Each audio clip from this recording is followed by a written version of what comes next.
Everyone, this is doctor Shikha Gupta from दीवा hospital and IVF centre. आज मैं आपको ये बताने वाली हूँ कि हमारे पास कोई भी इनफर्टिलिटी का पेशेंट अगर इलाज के लिए आता है तो हम उसे किस प्रकार से डील करते हैं। तो जैसे ही कोई इनफर्टिलिटी वाला पेशेंट मेरी ओपीडी में आता है तो ज़्यादातर पेशेंट ने प्रीवियस पहले ट्रीटमेंट लिया हुआ होता है।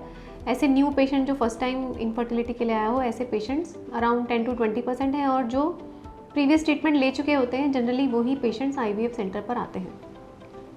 तो हम सबसे पहले हमारा जो इंटरेस्ट होता है वो एक तो पेशेंट की एज में होता है और पेशेंट के प्रीवियस रिपोर्ट्स में होता है, और तीसरा पेशेंट ने प्रीवियस ट्रीटमेंट क्या लिया है उसमें होता है। तो सबसे पहले एज फैक्टर क्यों कंसिडर करेंगे हम, क्योंकि एज के हिसाब से ही पेशेंट के अलग अलग प्रकार के ट्रीटमेंट्स के रिजल्ट्स होते हैं। अगर अपन देखें लेस देन 30 इयर्स की पेशेंट है तो उसके रिजल्ट्स जो होते हैं वो 70% के आसपास हैं। मोर देन 30 इयर्स का पेशेंट है, अप टू 35 है, तो उसके अराउंड 50% आउटकम्स हैं। और मोर देन 35 का पेशेंट है तो जनरली उसके जो आउटकम्स हैं वो 20 से 35% के बीच में एंड अप करते हैं। सेकेंड फैक्टर, जब अपन देखें कि पेशेंट के रिकॉर्ड्स में क्या लिखा हुआ है, किस कारण से उनको बच्चा नहीं हो पा रहा है, तो 10% पेशेंट्स तो ऐसे होते हैं जिसमें हमें कोई कारण नहीं समझ आता कि पेशेंट को बच्चा क्यों नहीं लग रहा, और ऐसे मरीज़ों को हम अनएक्सप्लेन इनफर्टिलिटी में डाल देते हैं कि भाई इनका सारे टेस्ट रिपोर्ट सब नॉर्मल आ रहे हैं, पेशेंट को ट्राई करते हुए बहुत टाइम हो गया, बहुत सारी दवाइयाँ खा ली, तो फिर भी प्रेगनेंसी नहीं हो पा रही। उसके अलावा सबसे इम्पॉर्टेंट जो हमारे टेस्ट होते हैं वो सीमेन का आउटकम है कि सीमेन रिपोर्ट्स में क्या आया है।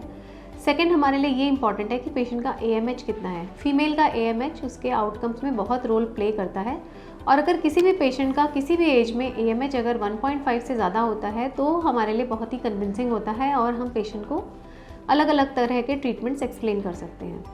तीसरा होता है ट्यूबल ब्लॉक। अगर पेशेंट को ट्यूब्स ही दोनों ब्लॉक्ड हैं तब तो IVF के अलावा कोई चॉइस नहीं बची।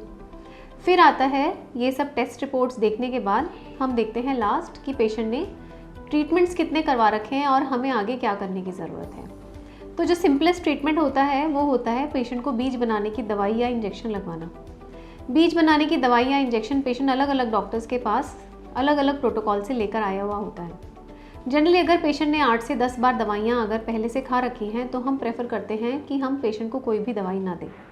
पेशेंट मेरे पास दवाई लेने आता है कि मैम अब इन दवाइयों से तो नहीं हुआ, आप प्लीज़ कोई और मेडिसिन लिख दीजिए।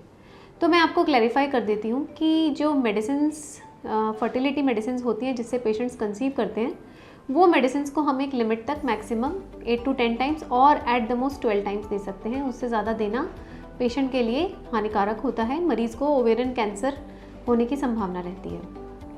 तो इसलिए अगर पेशेंट 10 से 12 बार ट्रीटमेंट पहले लेकर आया है तो हम उसे हायर ट्रीटमेंट एक्सप्लेन करते हैं, जैसे कि IUI और IVF। और अगर पेशेंट मुझे ये कहता है कि मैम हम IUI IVF नहीं कराना चाहते तो फिर मैं उन्हें सिंपली वापस भेज देती हूँ कि आप थोड़ा सा ट्राई कर लीजिए, अगर आपका नहीं होता है थोड़े टाइम में तो फिर आप मेरे पास हायर ट्रीटमेंट के लिए आ जाइए।